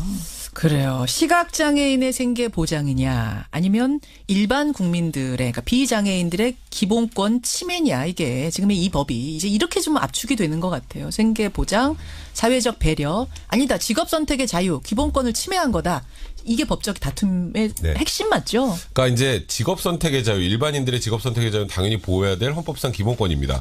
그러니까 내가 마사지사가 되고 싶으면 마사지사가 될 수 있어야죠. 그렇게 논리로 따지면. 아까 소영우님 청취자의 아내분 같은 경우는 잘못하면 범법자가 되는 거예요. 그렇죠. 그런데 다만 우리나라에서 국민들에게 보장되는 기본권들은 다 일정한 제한이 있어요. 그게 마냥 다 되는 게 아니라. 무제한 인정되는 건 아니에요. 그럴 때 제한이 된다면, 예를 들어서 이번 사안처럼 특정하게 이렇게 좀 힘든 분들을 위해서는 좀 양보를 해야 되는 것. 이제 그게 어찌 보면 기본권의 제한입니다. 네. 그게 시각장애인분들의 생존권을 위한 거라면 일반인들의 직업 선택의 자유도 약간은 제한이 필요해요. 물론 저도 일반인들 지금 아예 안 되는 제도는 조금 손볼 필요는 있겠지만 원칙적으로 시각장애인분들에게 이 예. 안마를 하는 걸 독점하게 할 수 있는 예. 그 권리를 부여하는 것 자체는 예. 이분들의 생존권을 위해서 이건 필수 불가결하다고 봐야 지금 될 것 같아요. 똑같은 의견의 문자가 전영자님 문자예요. 불법이라고 했는데도 지금 우후죽순처럼 늘어나는데 이거를 합법화하는 순간에는 시각장애인들이 설 자리가 없을 거다라는 그렇죠. 취지의 문자 지금 보내주셨어요. 노 변호사님. 그게 아까 무단횡단하고 비유하셨는데 무단횡단하고 안마사 자격을 독점을 해주는 것하고를 1대1로 비교하는 것은 타당성이 없는 거고 제가 두 번째로 거예요. 쉬운 예. 네, 두 번째로 그 지금 현재 문제가 되고 있는 것은 시각 장애인에게 마사지사를 하지 못하도록 하자 이게 아니잖아요. 시각 장애인들에게 우선적으로 마사지사를 할 수 있도록 하되 예. 일부 제한을 좀 풀어주어서 현재 문제가 되고 있는 불법 퇴폐 업소들이 판치지 못하도록 오히려 법의 테두리 안에서 이런 것들에 대해서 규제를 하고 국민 모두의 건강 증진에 도움될 수 있는 방향으로 가자라는 거죠. 현실 강조예요. 노 변호사님이 현실 강조. 자, 이제 정리를 할 때가 됐습니다. 50원의 단문 100원의 장문 유료 문자입니다. 샵 1212 카톡 레인보우로 여러분 보내주시면 됩니다. 노변, 백변, 합법, 현행 유지, 개정 이런 식으로 보내주시면 돼요. 이수형님, 목욕탕에서도 모두 하고 있는데 이거 불법인가요? 불법입니다. 네, 불법입니다. 그러니까 세신사분들이 때를 시원하게 네, 밀어주고 나서 뒤에 하는 안마. 그 불법이에요? 네. 피부관리소에서 하는 마사지 알죠? 우리 여자분들 많이 가잖아요. 예. 많이 어깨 다 받아보셨죠? 풀어, 저도 몇 번 받아봤어요. 어깨도 다 풀어주고 불법이죠. 그러고. 그러니까 그러면 외국 가야 돼요. 태국이나 이런 데. 법을 여러분 지키고 싶으시면 지금 외국에 가야 되는 이 현실이 맞느냐라는 게 이제 노 변호사님이 주장. 시각장애인 분의 문자 온 거 없습니까 혹시? 시각장애인 청취자분들 많이 계시거든요. 저희 뉴스쇼에. 그렇죠. 예, 그분들 입장도 좀 보내주시면 좋겠어요. 와, 지금 마감하기 1분 전인데 정말 팽팽하게 들어왔습니다. 오늘. 정말 팽팽하게 들어왔습니다. 여러분 30초 더 드리겠습니다. 지금 49대 51입니다. 제가 미리 말씀드리자면 이게 지금 30초 동안 바뀔지 모르겠어요. 제가 매우 괴롭습니다. 어느 쪽이 51인지는 모르겠습니다만 지금까지 상황이 이렇습니다. 문자 2개만 더 소개하겠습니다. 박소연님. 비장애인 분들은 다른 사업해도 되잖아요. 우리나라의 장애인들 너무 힘듭니다. 아마 이분이 혹시 시각장애인 청취자는 아니실까 혹은 가족이 그러시진 않을까 절절한 문자 보내주셨어요. 반면에 3333님은 시각장애인 중에 안마사는 10,000명이 채 안 됩니다. 그런데 현업 피부관리사는 20만 명입니다. 그분들이 다 범법자가 되라는 말이냐? 이건 현실을 반영하지 못한 법이다. 이런 문자. 자, 그 사이에 바뀌었습니다. 진짜요? 예, 바뀌었습니다. 51대 49는 똑같은데 바뀌었습니다. 그러네요. 제가 지금 진짜 특이하네요. 지금 화면 보셨죠? 네. 오늘 이거 이렇게 되네요. 그러니까 이게 정말 생존권 부분하고 중요한 문제네요. 현실하고 예. 그에 대한 괴리가 있다 보니까 예, 지금 법적으로 이게 지금 판결을 앞두고 있는 뜨거운 상황이기 때문에 여러분들의 문자도 팽팽하게 들어오는 모양입니다. 시각장애인의 안마업 독점법 이대로 유지해야 한다. 아니다. 현실에 맞춰서 개정해야 된다. 청취자 여러분들의 선택은 51대 49. 49대 51로 개정해야 된다. 51%가 노 변호사의 손을 들어주셨습니다. 와, 정말 딱 30초 만에 바뀌네요. 30초 만에. 그 전에 분명 51대 49. 51이 100변이지였거든요. 그렇죠. 지금 좀 바뀔 수도 있어요. 바뀔 수도 있습니다. 이 정도로 팽팽하기 때문에 오늘 사실 어느 쪽에 손을 들어준다고 그렇죠. 말하기가 좀 애매한 상황. 그러니까 이게 사실 이 법으로 완벽하게 그 시각장애인분들이 보호가 된다면 아마 100대 0이었을 거예요. 맞아요.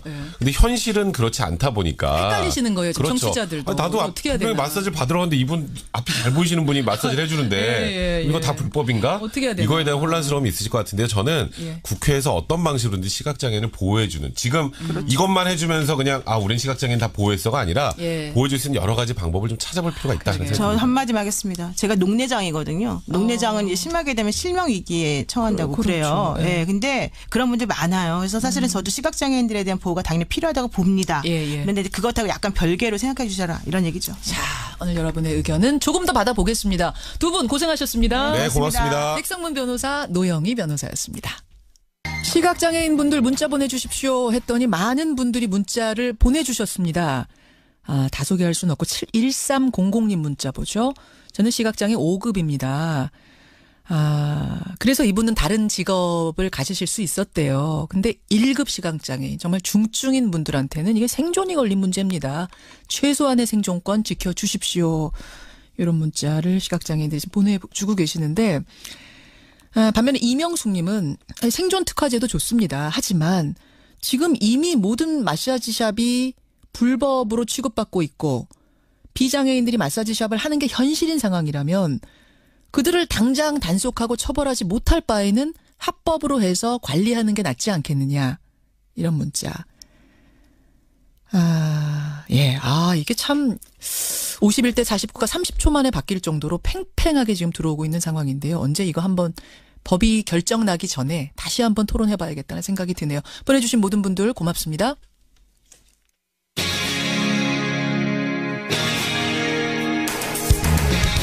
여러분께서는 지금 CBS 라디오 김현정의 뉴스쇼를 함께하고 계십니다. 프로테니스에는요, 마치 골프의 PGA 투어처럼 ATP 투어라는 게 있습니다. 그중에서도 넥스트 제너레이션 파이널스 대회는 21세 이하 선수들 가운데 세계 랭킹이 높은 순서대로 8명을 추린 다음에 시합을 하는, 그러니까 테니스계에서 차세대 리더를 꼽아보는 자리랄까요? 상당히 의미 있는 대회입니다. 그런데 이 대회에서 우리나라의 정현 선수가 우승컵을 거머쥐었지요. 그리고는 그제 금이 환영했습니다. 사실은 8명 가운데 최약체로 평가를 받고 시작을 했는데 막상 시작이 되니까 보란듯이 코트를 뒤집었습니다. 참 대단한 선수, 자랑스러운 선수. 오늘 화제 인터뷰 테니스의 정현 선수 연결해보죠. 정현 선수 안녕하세요. 네, 안녕하세요. 테니스 선수 정현이라고 합니다. 와, 축하합니다. 네, 감사합니다. 그야말로 금이 환영했어요. 네. 인천공항에 문이 쫙 열리고 그 앞에 수많은 기자들, 카메라 보고 기분이 어땠습니까? 일단 현지에서는 그렇게 우승했다고 심하게 느끼진 못했는데 딱 공항 들어서는 순간 많은 기자님들과 팬분들이 계셔가지고 그때서야 우승했구나 한 번 더 실감을 한 것 같아요. 기분 좋았죠? 당연히 많은 분들이 나와주셔가지고 기분 엄청 좋았어요. 엄청 좋았어요. 네. 사실은 이번에 출전했던 그 경기가 이제 21세 이하 선수 중에 세계 랭킹 위에서부터 높은 8명을 뽑아서 그들끼리 겨룬 대회인데 1차전, 2차전, 3차전, 준결승, 결승 총 5번의 경기를 모두 이겼어요. 5전 5승. 네. 이 정도까지 스스로 기대했습니까? 첫 경기 할 때는 몰랐지만 한두 경기 하면서 속으로 점점 컨디션도 좋아지는 걸 몸으로 느끼고 있었고 한 경기 한 경기 이길 때마다 설마 했던 게 이루어졌던 것 같아요. 설마 이러다가 설마 내가 1등 하는 거야? 이런 느낌? 그랬던 것 같아요. 한 3번째 경기부터는 설마 하다 보니까 트로피를 가지고 돌아올 수 있었던 것 같아요. 설마 하다 보니까 트로피가 손 안에 있어요. 내 손 안에. 네. 야, 근데 여러분 보신 분들은 아시겠지만 그런 순간에도 표정이 하나 안 바뀝니다. 표정 안 바뀌는 포커페이스로 워낙 유명해서 별명도 교수잖아요, 교수. 네. 정 교수님. 네. 그 표정을 스스로 관리를 하는 거예요? 일단 운동선수라면 코트장 안에서 속마음을 들키지 않아야 된다고 저는 배웠고 그거를 계속 연습해야 더 좋은 선수로 커나간다고 생각을 해서 노력하고 있는 중이에요. 어떻게 노력해요? 안 풀리면 찡그리기도 할 것 같고 잘 되면 얼굴이 활짝 웃기도 하고 이럴 것 같은데 어떻게 마인드 컨트롤 합니까? 화 낼 때는 화를 내기도 하죠. 속으로 쌓아놓는 것보다는 화를 내서 푸는 건 방법도 있고 기회가 올 때까지 조금만 더 버티고 힘내보자 이런 식으로 혼자 주문을 외울 때도 있고. 버티자. 찬스가 올 거야. 버티자. 네. 교수님 맞네요, 정 교수님. 근데 사실은 두꺼운 안경을 쓰고 있어요. 테니스 선수로서는 드물게. 그래서 또 교수라는 별명이 더 붙기도 했는데 알고 보니까 그 안 좋은 시력 때문에 테니스 선수가 됐다면서요? 어릴 때 그냥 눈도 안 좋고 저희 형도 테니스 선수를 하고 있고 저희 아빠도 테니스 선수 출신이었고 감독님을 하시다 보니까 자연스럽게 시작한 것도 있고 병원을 안과를 갔는데 예. 뭐 작은 글씨 보는 것보다는 눈에 도움되는 그냥 밖에 풍경을 좀 보면서 뛰어다니는 게 더 좋지 않냐 이렇게 해서 놀이터처럼 갔던 곳이 테니스장이었던 것 같아요. 저는. 그래요. 정현 선수 정말 자랑스러운 우리나라의 테니스 선수입니다. 지금 만나고 있습니다. 지금 세계 랭킹 59위입니다. 이번 대회는 우승했습니다만 네. 한국 기록으로는 선배 이영택 선수가 최고 랭킹 36위까지 갔었죠. 네. 예, 세계 최고 랭킹 36위까지 기록했습니다. 어떻게 선배를 넘어설 자신 있으세요?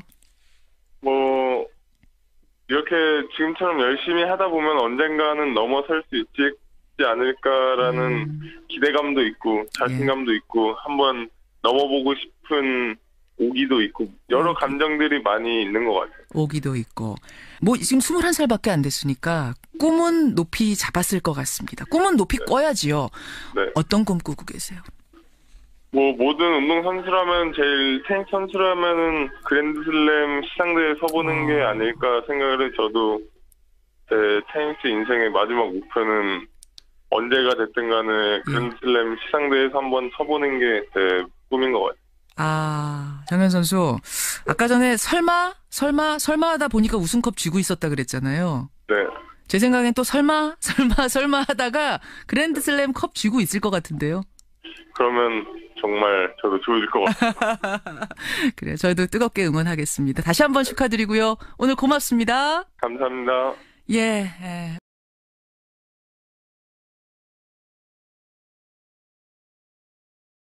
했던 것도 현금으로 그냥 다 뽑아다가 이건희 회장 통장에 집어넣습니다. 이거를 지금 실명 전환했다 이렇게 발표한 거였어요, 그때? 네, 뭐 이건희 회장으로서는 오히려 지갑 주순 건데요. 왜냐하면 김용철 변호사가 이 사건에 대해서 폭로를 할 때 이게 좀 이상하다. 삼성이 비자금을 주성했는데 규모가 10조 원일 거다라고 주장을 했거든요. 그렇죠.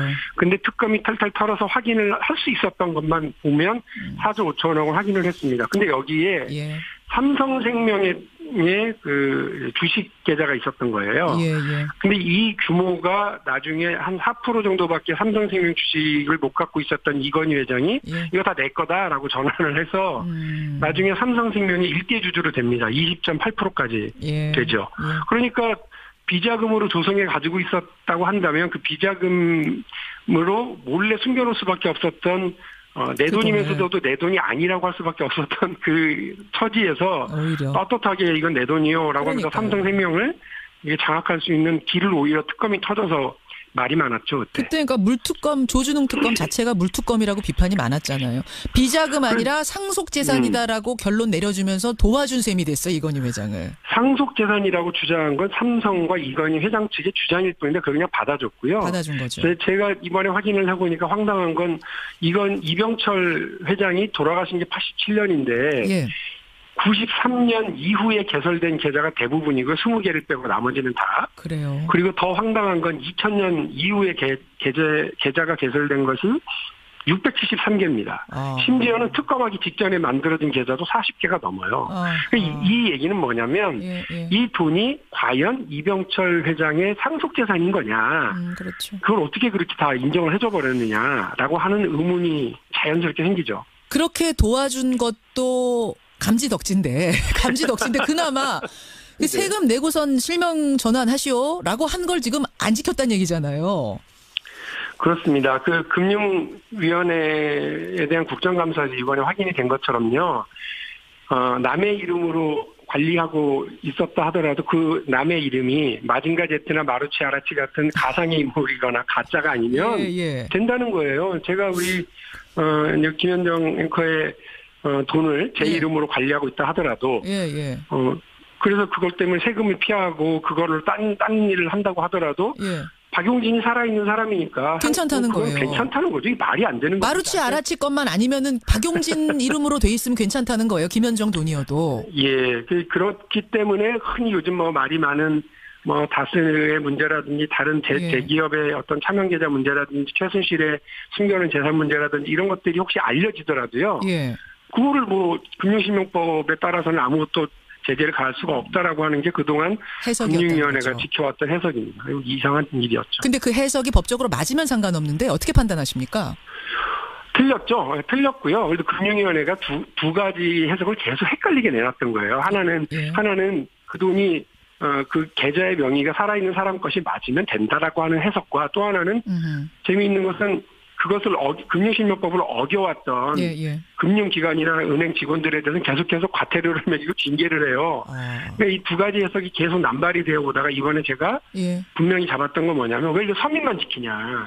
왜 국민들만 힘없는 사람들은 금융실명법을 지켜서 은행 계좌 하나 만들 때 10개, 20개씩 서류에다 사인해야 되는데 그렇죠. 왜 힘있고 돈 있고 빽 있는 사람들, 권력 가진 사람들, 재벌들 이런 사람들은 이렇게 자기 재산 그 세금 회피해서 남의 이름으로 심어놓고 이건희 회장은 비서들 이름으로 그것도 본인의 동의도 받지 않고 도면 계좌를 개설해도 괜찮다고 하느냐 말도 안 된다고 해서 결국 금융위원회가 이제 제 의견이 맞다라고 확인을 해주고요. 그래서 24년간 거꾸로 서 있었던 금융실명법을 제대로 바로 세우는데 이제 역할을 하게 됐다 이런 생각입니다. 세금을 이제 다시 걷는 건가요? 거둘 수는 있는 거예요? 이제라도? 저희 민주당의 TF가 어제 구성이 됐어요. 그래서 이제 활동을 시작하고 저도 지금 그 회의를 하다가 잠깐 나와서 하는데 그러셨어요. 어저께 저희들이 국세청을 좀 만나봤어요. 왜냐하면 이제 세금을 걷어야 되는 직접 당사자니까. 국세청. 그런데 국세청도 TF를 만들었답니다. 10월 말에. 그래서 저희들 움직이는 걸 보고 아이고 이거 우리한테 그것도 오겠구나 하고 자기들끼리 만들어서 이 그 금융실명법 위반 차명계좌에 대한 이제 과세에 대한 TF를 구성을 해서 분주하게 움직이는데 그것까지는 좋은데 이제 약간 걸리는 게 이건희 회장의 이 차명계좌가 그 세금을 부과할 수 있는 기간이 10년이 지났느냐 안 지났느냐를 놓고 헷갈려하고 있더라고요. 공소시효가 있어요, 일종의 이제 그 세금을 부과할 수 있는 시간이 있습니다.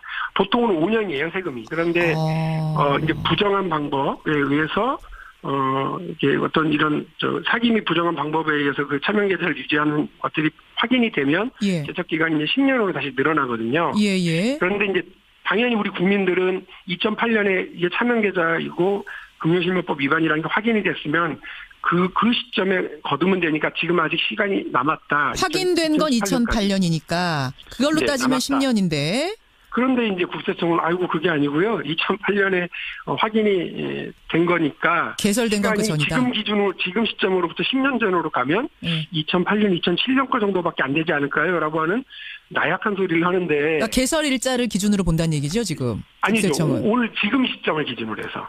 그러니까 확인을 한 2008년을 기준으로 하더라도 지금 10년이 넘어간다 이런 계산이에요, 국세청은? 예를 들면 이제 오늘을 기준으로 해서 이렇게 보면 10년이 넘어가 버리기 때문에 이제 그 10년이 되는 시점이 2007년 기준이기 때문에 본인들은 그 부분에 대해서 이게 그 기간이 지난 거 아닌지에 대해서 고민하고 있고 2008년에 확인됐으면 지금 2017년이니까 아직 10년 안 된 거 아닌가요? 아슬아슬하게 그 안에 있는 거 아닌가요? 그렇습니다. 그러니까 그렇기 때문에 저희는 그 1199개의 모든 계좌에 대해서 부과를 해야 되는 것이 맞다고 하는 건데 이제 국세청에서 어제 와서 보고한 건 엉뚱한 소리를 하는 거죠. 그러니까 오늘 시점을 기준으로 해서 10년이라고 하는 거니까 그러면 말도 안 된다. 우리는 당신들 의견에 동의할 수 없다. 왜냐하면 두 가지인데 하나는 이거 그 2008년에 이건희 회장이 다 자기 명의로 다 돈을 찾아가 버렸거든요. 알겠습니다. 빼가버렸어요.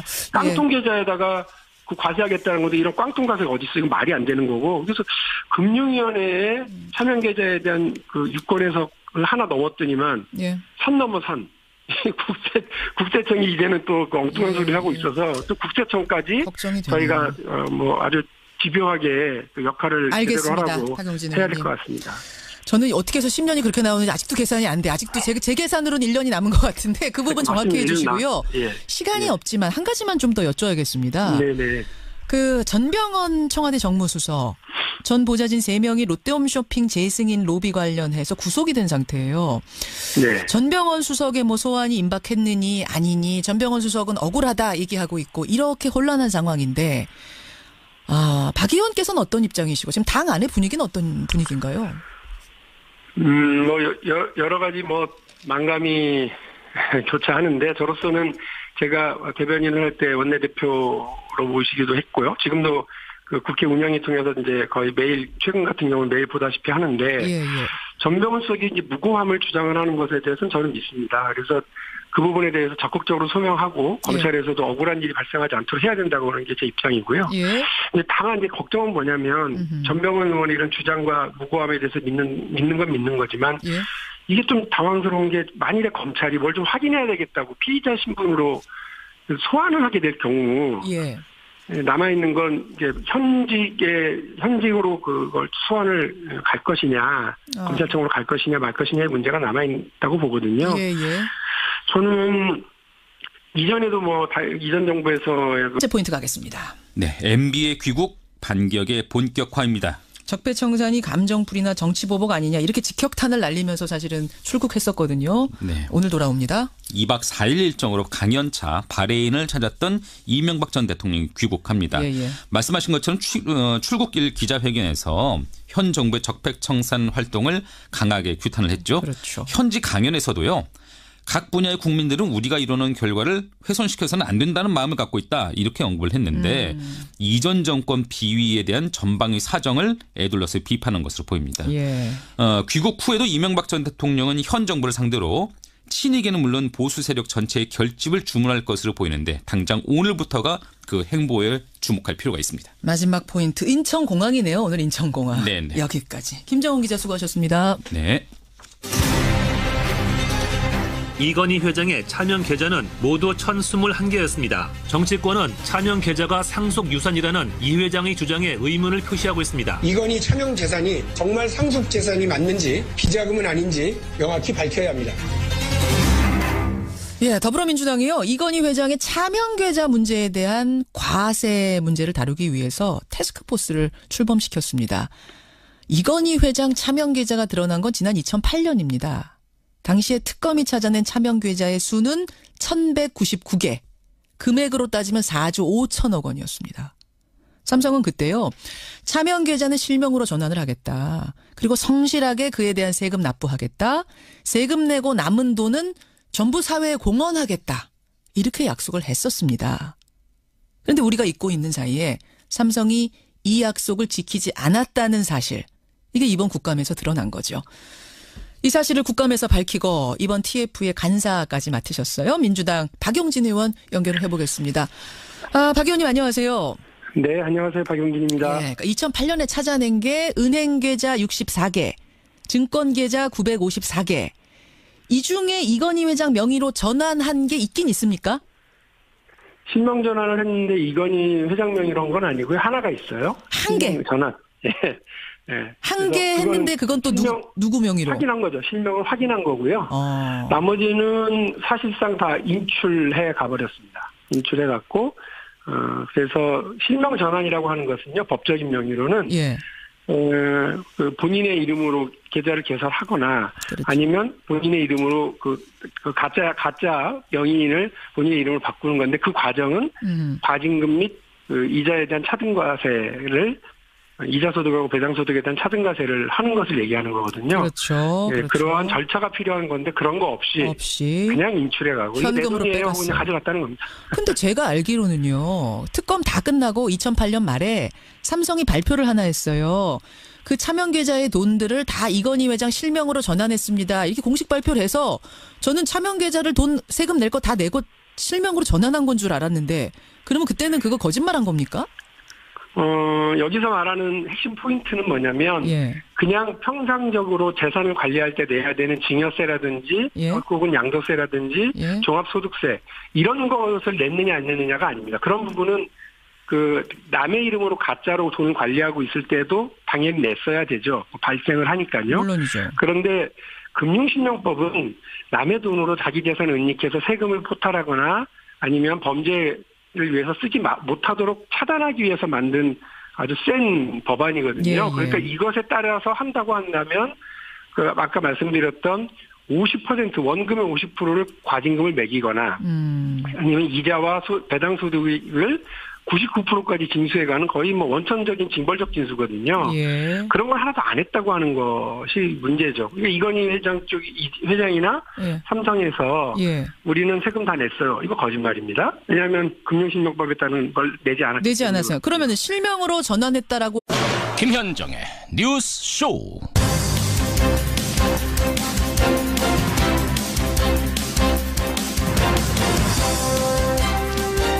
애청자 여러분 안녕하십니까. 박근혜 정부 당시 3명의 국정원장이 결국은 모두 구속될 처지에 놓였습니다. 검찰은 어제 남재준 이병호 전 국정원장에 대해서 구속영장을 청구했고요. 이병기 전 원장에 대해서도 오늘 영장을 청구할 예정입니다. 이들은요, 국정원이 특수활동비를 상납했던 건 박 대통령의 지시 때문이었고 거부할 수 없는 관행으로 여겼다. 이런 진술을 한 걸로 알려졌습니다. 이렇게 되면 박근혜 전 대통령에 대한 수사 불가피해 보입니다.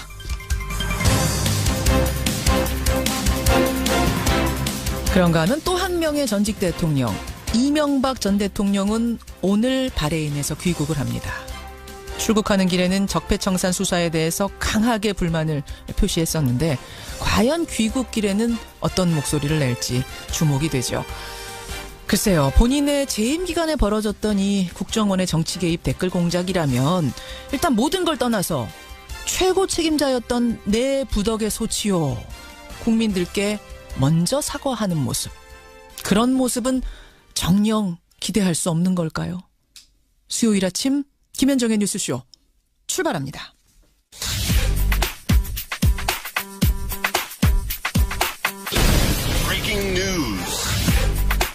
김현정의 뉴스쇼가 주목한 오늘의 포인트 김정훈 기자 나와 있습니다. 어서 오세요, 김 기자. 네네. 첫 번째 포인트 뭐부터 볼까요? 네, 트럼프의 중대 발표입니다. 예, 트럼프가 북한에 관한 중대 발표를 예고한 게 오늘이군요. 네, 트럼프 미국 대통령이 지난 13일 아시아 순방 중 예고를 했던 내용이죠. 예. 미국으로 돌아가서 현지 시간으로 15일 오늘입니다. 무역과 북한 그리고 다른 것들에 대한 중대 성명을 발표할 것이다. 이렇게 밝혔습니다. 가능성은 뭐가 예측됩니까? 북한에 대해서는 두 가지 가능성이 있죠. 테러 지원국 재지정을 하면서 압박의 강도를 더욱 높일 수도 있고요. 반대로 협상 개시를 위한 신호탄을 쏘아 올릴 수도 있습니다. 정반대로 대화 얘기를 할 수도 있어요. 네, 그렇죠. 이와 관련해서 조셉 윤 미 국무부 대북정책 특별대사가 어제 한국을 찾아서 머물고 있거든요. 예. 아무래도 우리 정부와 중대 발표에 대한 의견 조율도 이루어졌을 것 같네요. 북한이 사실은 2달간 지금 도발을 중단하고 있기 때문에 네. 이런 것으로 미뤄봤을 때는 대화 재개 가능성도 지금 없는 상황은 아닙니다. 그렇죠. 하지만 또 한편으로 볼 때는 어떤 핵미사일 기술력 확보를 위한 시간 끌기일 수도 있고. 맞습니다. 어쨌든 오늘 있을 트럼프 대통령의 발표가 북핵 위기 국면에 대한 앞으로의 방향키로 작용하지 않을까 그렇게 해석이 되네요. 첫 번째 포인트 트럼프, 두 번째는요. 네, 홍준표의 거둔 손, 안철수의 내민 유승민 대표입니다. 바른정당의 당대표로 취임한 유승민 대표, 어제가 각 당들을 예방하는 시간이 있었는데 네. 한 곳에선 아주 한 대를 받고 한 곳에선 들어가지도 못했어요. 문전박대를 받았죠. 예. 자유한국당 홍준표 대표가 유승민 대표의 취임 인사 자체를 거부한 게 발단이었습니다. 예. 이에 대해서 유승민 대표는 아주 졸렬한 작태다 이렇게 쏘아붙였고요. 그러자 홍준표 대표는 배신자 집단은 정당으로 보지 않는다 이렇게 받아쳤죠. 배신자 집단은 정당도 아니다? 네, 그렇게 험악한 분위기가 연출됐습니다. 반면에 유승민 대표가 국민의당 안철수 대표와 만난 자리에서는 찰떡궁합을 과시했거든요. 그러게요. 만나자마자 개혁의 파트너다, 생각이 같다 이런 말들이 오갔고요. 특히 그동안의 유 대표가 국민의당에 손을 내밀면서도 호남 배제 또 햇볕 정책 포기 이런 것들을 전제하고 있다 이런 시각이 있었거든요. 예. 이에 대해서도 유승민 대표는 호남 배제라고 한 적 없다. 나 그런 말 한 적 없다. 네, 지역주의를 탈피하자는 얘기였을 뿐이다. 이렇게 적극적으로 해명하는 모습을 보였습니다. 결국은 유승민, 안철수 이 두 대표가 손을 잡는 국면으로 지금 가는 건가? 그렇게 되면 국민의당의 호남 계파들의 반발은 어떻게 되는 건가? 이쪽이 포인트겠네요. 그렇습니다. 예. 세 번. 청와대 고위 관계자들이 만약에 가게 되면 그 현직 신분으로 갔었던 전례가 없다라고 하는 것 때문에도, 그리고 대통령이나 정부에 부담을 주지 않기 위해서라도 전병헌 수석이 만일에 그런 상황이 된다 그러면 예. 현명한 정치적 판단을 하실 거라고 믿고 있습니다. 그러니까 본인이 지금 상당히 억울함을 논두렁식에 비유하면서 억울함을 표현하고 있는 상황이긴 합니다만, 그렇다 하더라도 청와대에 부담을 주지 않기 위해서 소환이 결정된 소환 통보를 본인은 먼저 받지 않겠습니까? 그 전에는 거취를 결정하시는 게 낫겠다라는 박용진 의원의 생각이자 당 분위기도 좀 그런 쪽이 많아요. 제가 당 분위기까지 어떻게 전달하겠습니까만은 어쨌든 이게 지금 답답한 게 뭐냐면 현직 신분으로 가서 만일에 무고함이 확인되더라도 검찰이 정치적 수사였다라고 해서 야당이 가만두지 않을 거고요.